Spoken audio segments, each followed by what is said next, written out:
Fala pessoal, tudo bom? Estamos aqui para mais uma aula de artrópodes, né? Agora essa aula, a parte 2, onde a gente vai ver um pouquinho a respeito da classificação desse grupo. Então na primeira aula a gente viu características gerais do grupo dos artrópodes. Na aula 2, a gente vai ver classificação. Na terceira aula, né, da próxima semana, a gente vai estudar anatomia e fisiologia desse grupo. Tudo bem? Então, vamos lá. Seguinte. Existem várias classificações para o grupo dos artrópodes. Para essa aula, eu estou seguindo a classificação que a gente encontra no livro de Amabis e Marto, que é a classificação que é mais utilizada pelos vestibulares, que é a classificação dos artrópodes em 4 grupos. Um grupo chamado de crustácea, onde a gente vai encontrar siri, caranguejo, lagosta. Grupo Chelicerata, onde a gente vai encontrar principalmente as aranhas e os escorpiões. Grupo Hexápoda, onde a gente encontra os insetos, né? É o grupo que vai ter uma maior diversidade, né? Esse grupo dos insetos dentro do Hexápoda. E o grupo 2, Miriápodes, né? Muitos pés, vários pés. Aí você encontra a lacraia, a centopeia. Então o que a gente vai fazer? A gente vai ver a principal característica de cada um desses grupos aí. Quais foram as características utilizadas para separar os artrópodes nesses 4 grupos? As características utilizadas foram organização corporal. Você vai ter cabeça fundida com tórax, você vai ter cabeça separada com tórax, né? Toda aquela classificação que a gente viu, toda aquela característica que a gente viu na primeira aula. Números e tipos de apêndices, né? Os apêndices articulados, que a gente também viu o conceito de apêndice articulado na primeira aula, e também a respeito da presença e o número de antenas. Se tem antena, se não tem antena, um par, 2 pares e por aí vai. Tá bom? Então, são essas principais características que você precisa saber em cada um desses 4 grupos. Então, vamos começar por esse grupo aqui, que é o grupo crustácea.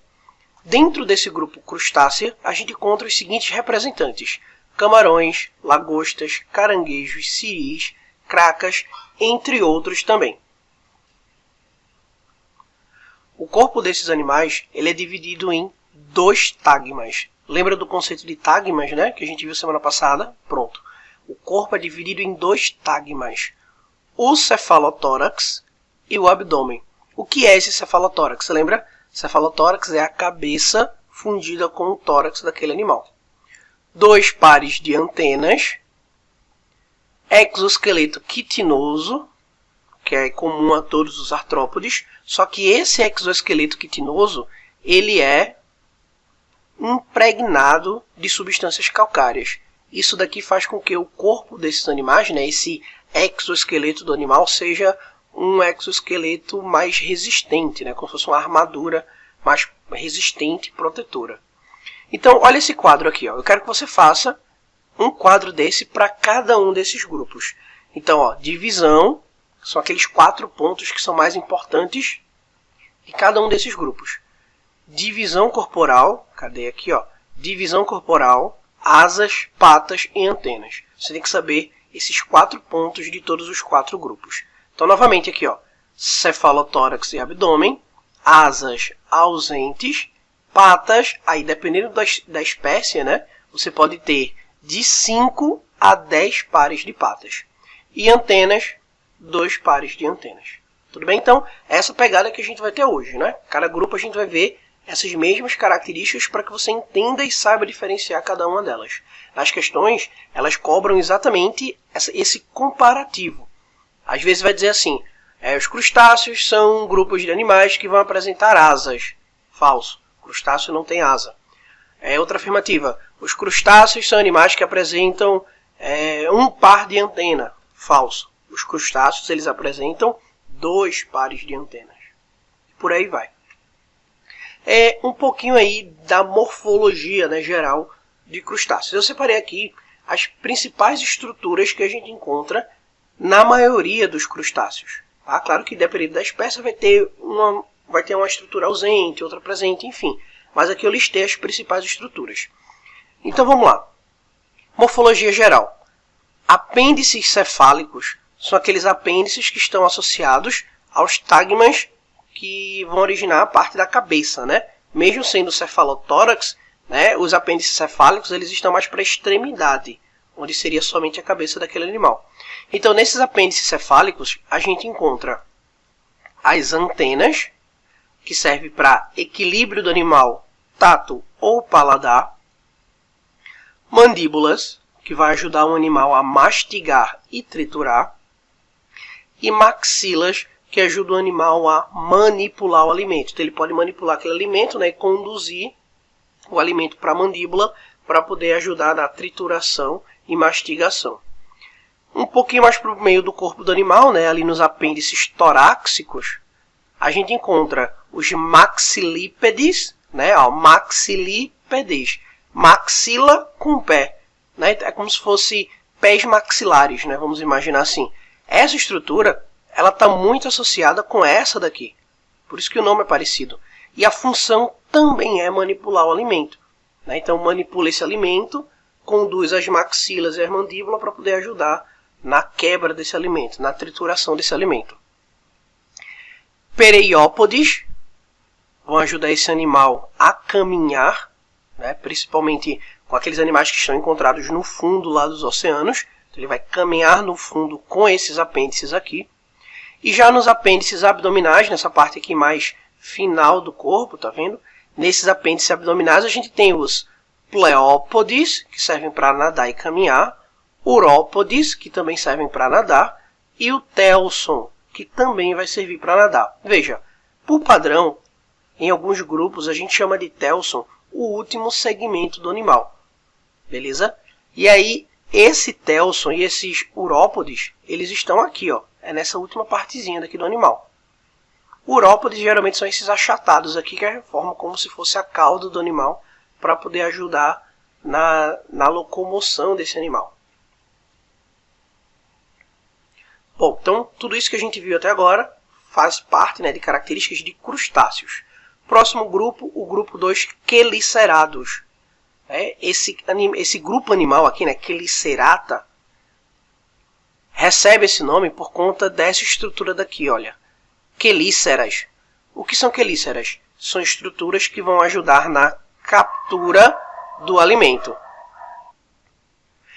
O corpo desses animais é o corpo dividido em dois tagmas, cefalotórax e abdômen.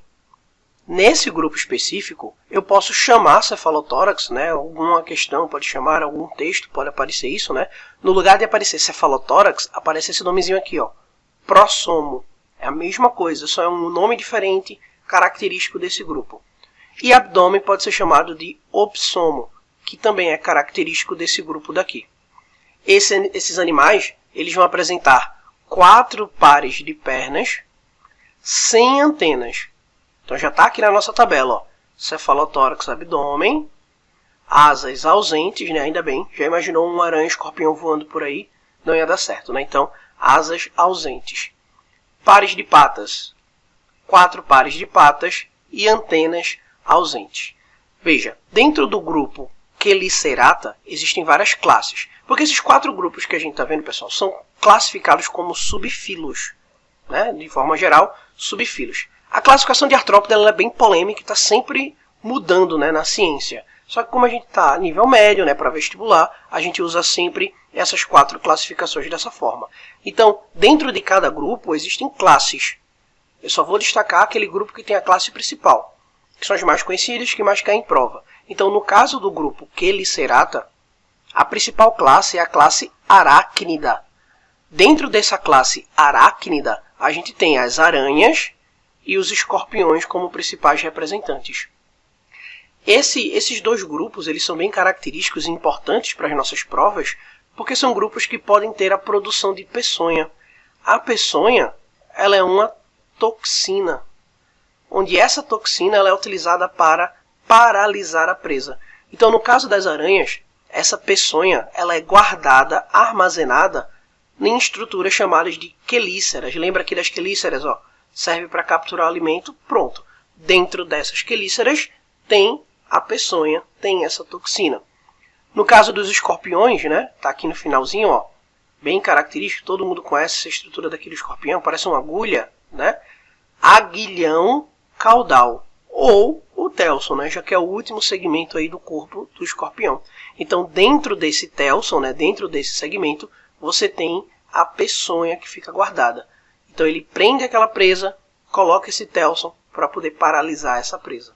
Tá bom? Então, como são animais que também estão envolvidos com acidentes humanos, questão de saúde, isso também pode aparecer em prova. Aparecer uma prova de classificação ou aparecer uma prova de acidente com escorpiões, né? Acidente com aranhas. Tudo bem? Então, um pouquinho de morfologia. Então, nessa parte aqui da Chelicerata, eu resolvi escolher a morfologia da aranha, porque é algo mais fácil também da gente visualizar. Veja, algumas estruturas que tem no corpo da aranha que merecem a nossa atenção. Pedúnculo, que é como se fosse a cintura da aranha, né? Se eu fosse colocar aqui, ó, o pedúnculo seria isso, ó. Tá vendo esse tracinho que eu vou colocar aqui? Pronto. Isso aqui seria o pedúnculo. O pedúnculo, ele separa, ó, o cefalotórax do animal do abdômen do animal. Beleza? Então, o pedúnculo é essa cintura, né? Entre aspas. Tem as quelíceras, né? Que a gente já viu. Elas ficam aqui, olha. As quelíceras servem para injetar a toxina, capturar essa presa. Os pedipalpos, olha aqui os pedipalpos, ó. Onde a função dos pedipalpos é manipular o alimento, mas também pode servir como órgãos gustativos, né? Então você pode ver algumas aranhas tocando o pedipalpo aí na sua presa para poder sentir o sabor, né, daquela presa, ou então sentir, ver se realmente aquela presa é a presa dela, né? Que às vezes ela mata somente para se defender. E fiandeiras, que aqui nessa imagem a gente não consegue ver, mas ela fica aqui atrás. Ah, dá para ver aqui, ó. Pronto. Isso aqui são as fiandeiras. São essas duas pontinhas que ficam aqui, tá? Onde essas fiandeiras ou espinaretas, elas marcam a saída da glândula de seda. Essa glândula de seda, né, a secreção da glândula de seda, é utilizado para produzir a teia da aranha. Próximo grupo, o grupo 2, hexápodes. Olha pelo nome, ó. Hexa, 6, pod, pernas. Então, nesse grupo daqui, a principal característica é essa. São animais que apresentam 6 pernas, ou seja, 3 pares de pernas. Exemplos, ó. Moscas, mosquitos, gafanhotos, formigas. A principal classe aqui do hexápoda é a classe Insecta, tá? Então, essa classe, né, essa classe Insecta, é o grupo mais diversificado que existe na natureza. De todos os grupos animais, é o grupo que tem mais representantes. Então, o corpo desses animais é separado em 3 tagmas: a cabeça, o tórax e o abdômen. Esses animais também apresentam um par de antenas. E em relação às asas, aí vai depender. Vai depender da espécie e vai depender também do tempo de vida. Do tempo de vida não, mas em qual estágio de vida aquela espécie está. Porque às vezes quando a espécie ela é novinha ainda, né, ainda está em desenvolvimento, as asas não apareceram. As asas só aparecem na forma adulta daquele animal. Tá? Então, em relação às asas, pode ser classificada como ausente, um par ou 2 pares. Vale salientar aqui que esse grupo daqui, né, principalmente a classe Insecta, é o grupo que representa os únicos, atenção, os únicos invertebrados que voam. Essa característica, essa capacidade de voar, permitiu esse grupo de se expandir e colonizar lugares extremamente distantes, diferentes, e isso também permitiu eles se adaptarem a diferentes locais. Por isso, né, uma das explicações, que esse grupo é o grupo que tem a maior biodiversidade em relação aos outros animais. Então, como é que fica aqui a nossa tabela? Ó? Divisão do corpo, asas, patas e antenas. Tudo bem?